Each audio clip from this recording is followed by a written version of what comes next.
Talk Politik with Reinhard. Kita masih membahas soal duet Prabowo Ganjar. Ini kan yang direstui oleh Presiden Jokowi. Sudah bergabung melengkapi diskusi kita malam hari ini ada Direktur Eksekutif dari Foxpol Center, Bang Pangi Syarwi Caniago. Bang Pangi, selamat malam Bang, apa kabar? Malam Bang Reinhard, Oke. malam Habib.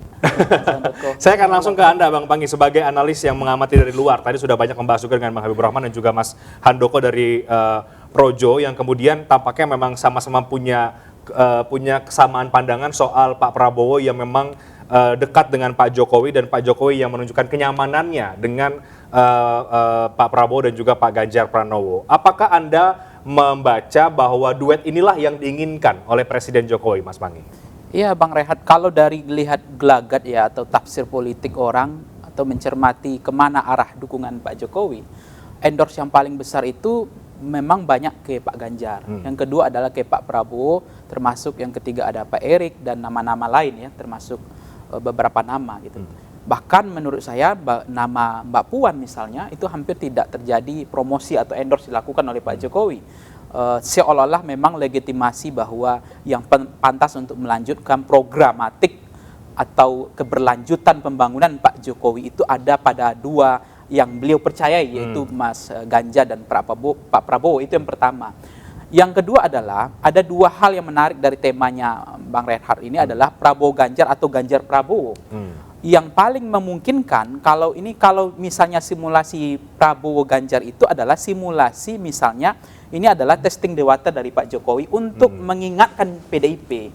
Bisa saja ini adalah tamparan keras sebetulnya bahwa ya kalau memang PDIP nggak mengusung Ganjar misalnya memaksakan Mbak Puan, ya kami sudah punya skenario. Nah skenarionya itu adalah ada kapal, ada kendaraannya adalah misalnya Koalisi Kebangkitan Indonesia Raya ditambah KIB, pasangannya adalah Prabowo Ganjar.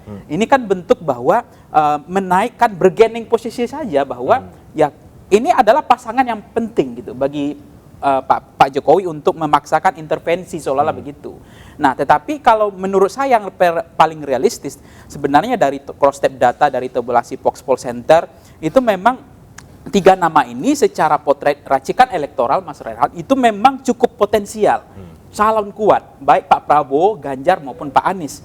Nah, kalau misalnya kita simulasi di beberapa survei misalnya Pak Prabowo juga beberapa kali survei menang ya, kemudian Mas Ganjar juga seperti itu. Jadi dua pasangan ini baik nama Pak Ganjar maupun Pak Prabowo itu cukup potensial. Nah, cuma kalau kemudian Pak Prabowo Ganjar dipastikan maju, saya melihat irisannya ada beda dengan Pak Anies. Itu pertama adalah keuntungan adalah menyulitkan langkah Pak Anies. Karena irisan pemilihnya Pak Prabowo itu dari data kita misalnya di Sumatera, kemudian DKI, Banten, Jawa Barat, tambah Kalimantan plus sama Sulawesi, itu irisan pemilihnya Pak Prabowo dengan Pak Anies itu sama. Itu yang dikehendaki oleh Pak Jokowi agar Pak Prabowo maju supaya suaranya Pak Anies ini nggak kuat gitu. Migrasinya terjadi, pecah suaranya. Nah, ini yang membuat keinginan Pak Jokowi, kenapa ngotot juga Pak Prabowo harus maju. Selain beliau mungkin ya, Habib nanti bisa lihatkan bagaimana prestasi dari Pak Prabowo di kementerian. Tadi sudah kita bahas soal prestasi kinerja, Pak Prabowo, approval rating termasuk menteri terbaik misalnya. Itu soal kemudian efek bagaimana Pak Prabowo harus maju. Ketika Pak Prabowo efek lebih besar daripada Gerindra efek, maka ada kutal efek yang akan dirasakan oleh Gerindra dan keberkahan itu pernah dirasakan oleh Gerindra dan Gerindra sudah pernah menikmati itu. Maka tidak ada lain apa yang disampaikan Gerindra bahwa ini sudah closing, harga mati, bahwa Prabowo sebagai capres. Tapi nama Pak Prabowo dan Pak Ganjar ini adalah sinyal yang sudah sangat kuat diberikan oleh Presiden Jokowi. Kira-kira gitu Anda melihatnya? Saya melihatnya kalau peluang bandwagon efek kemenangan belum tentu. Karena misalnya dari data kita, Foxpol misalnya ya, dari segi elektabilitas Pak Ganjar lebih kuat. Di beberapa daerah ya, di beberapa bahkan hasil simulasi kita juga Pak Ganjar masih kuat. Tetapi misalnya dari data simulasi pasangan memang Pak Prabowo termasuk kuat ketika berpasangan dengan Ganjar. Nah, kalau PDIP misalnya, bagaimana mungkin PDIP punya mental bertarung? Misalnya akan mengusung Mas Ganjar, sementara Mas Ganjar bukan RI 1 gitu. Kan nggak mungkin kader PDIP tiba-tiba mengkampanyekan mengkampanyekan yang bukan kader mereka. Bagaimana mental petarung caleg-caleg di daerah? Kan lucu. Saya PDIP, kader caleg.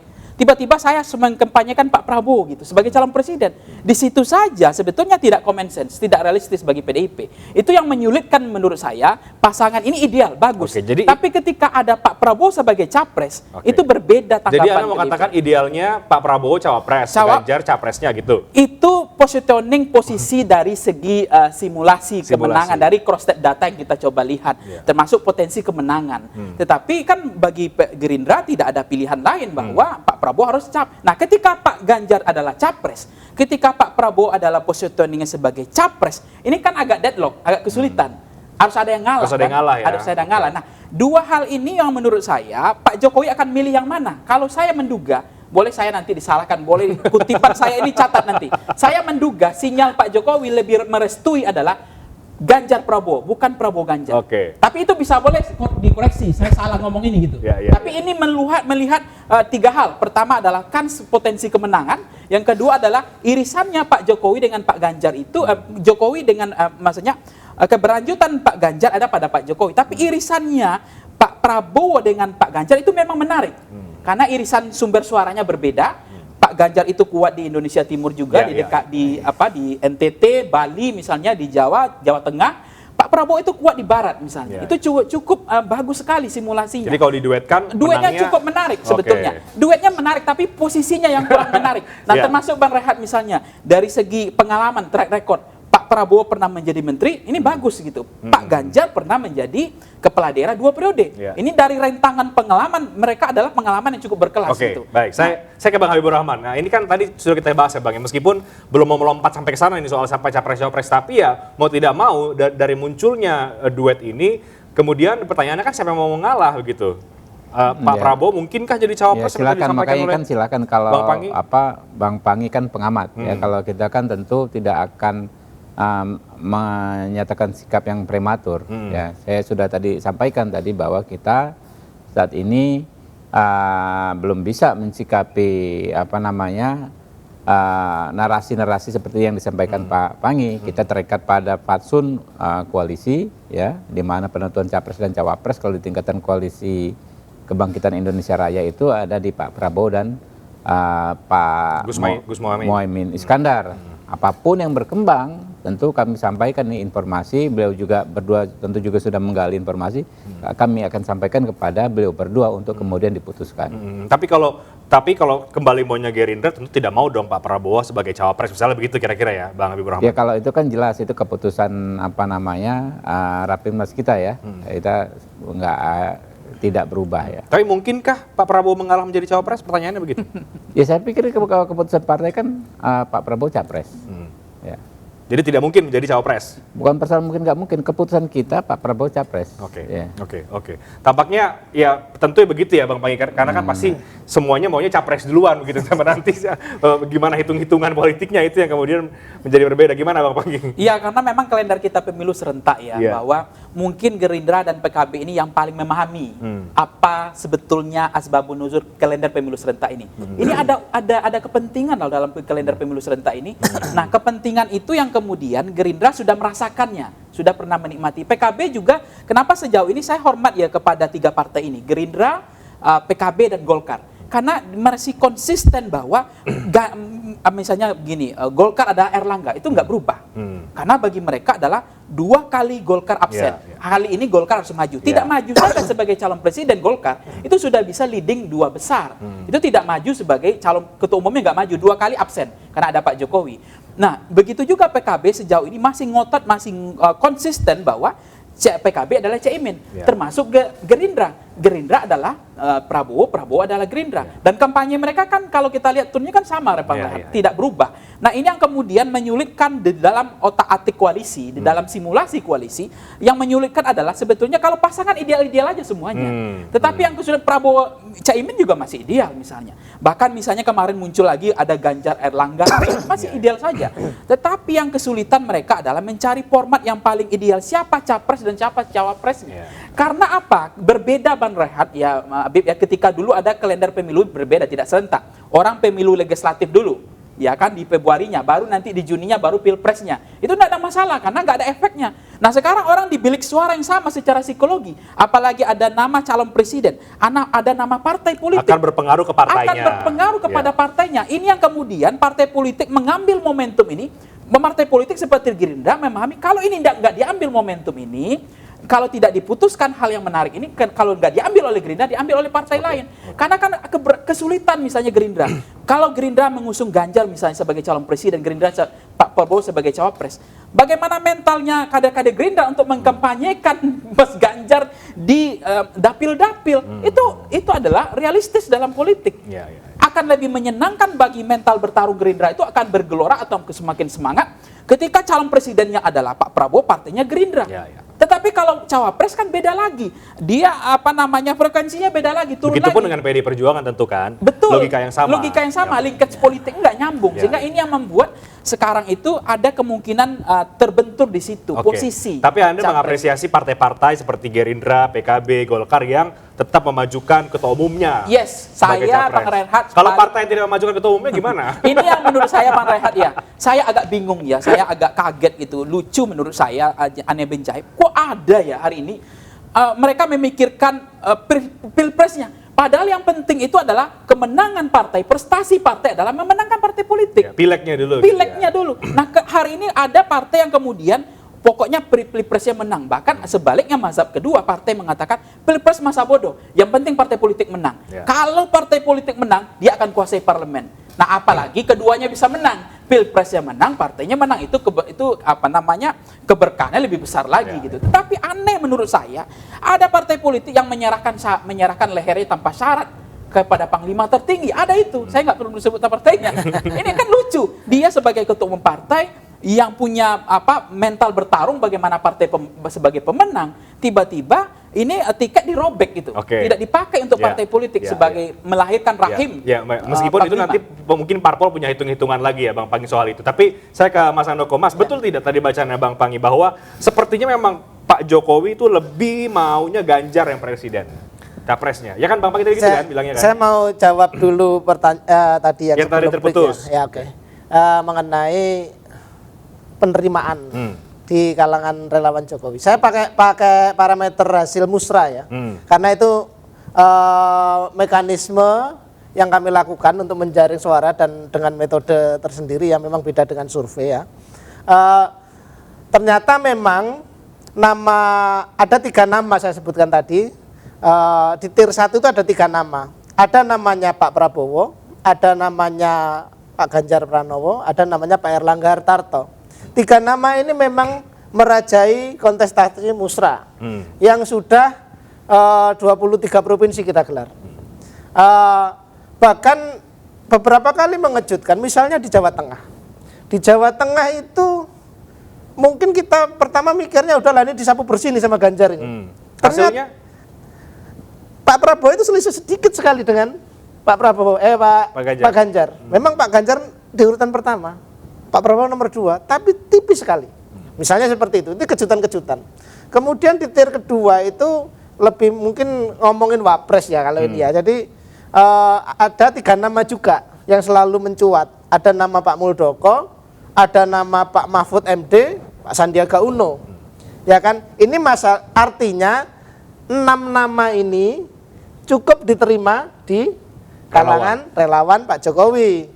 Bahkan tadi seperti disampaikan oleh Bung Habib tadi bahwa resistensi terhadap Pak Prabowo memang relatif sudah tidak ada, tidak seperti dulu lagi.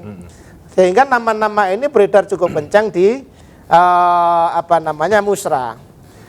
Nah ini kemudian yang terkait juga ketika nama-nama ini orang-orang ini bersama Pak Jokowi ini ya, selalu Pak Jokowi kan ketemu Pak Prabowo, ya Pak ini mungkin berikutnya jatah Bapak.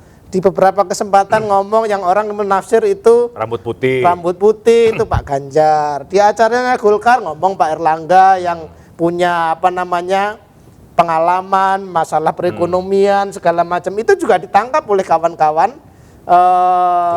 relawan gitu. Nah memang kami hanya bisa sampai di situ.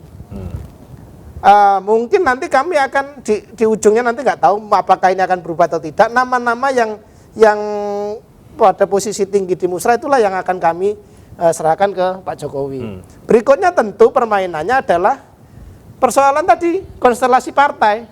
Ya kan? Soal siapa capres, konstelasi partai ya yang itu tentu saya nggak bisa komentar. Kami bukan partai politik, saya juga bukan pengamat gitu ya. Jadi itu nanti terserah lah itu mekanisme bagaimana partai-partai ini melakukan koalisi, blockingnya akan seperti apa itu.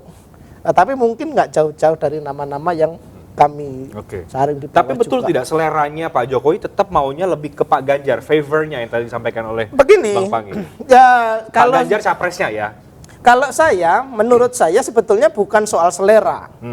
Ya kan, tetapi siapa yang paling bisa mengamankan legasi Pak Jokowi di periode ke depan. Dan kemudian secara politik dia mempunyai dukungan yang paling oke dan masuk dalam platform konstelasi tadi. Bisa dimasukin ke situ.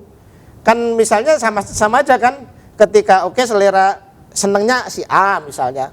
Kemudian bisa melanjutkan juga legacy gitu. Pembangunan sudah berjalan. Tetapi kemudian tidak bisa masuk dalam peta konstelasi partai politik, kan sama juga, gitu kan. Itu maksud saya. Jadi prioritas pertama tentu siapa yang akan diyakini oleh Presiden Jokowi yang akan bisa melanjutkan keberhasilan yang selama 2 periode ini sudah sangat dirasakan oleh rakyat Indonesia. Gitu. Tapi Mas Handoko yang tadi saya juga sampaikan, ada juga narasi-narasi kritis ya yang ini arahnya ke presiden. Buat apa sih presiden memberikan sinyal-sinyal begini, ngomong di acara partai politik, ngomongin capres, tapi di saat yang sama kemudian Pak Jokowi bilang capres bukan urusan saya gitu. Oh iya, tapi begini ya, kita pasti semua juga paham bahwa Pak Jokowi, kepentingannya bukan Pak Jokowinya, tetapi kepentingan bahwa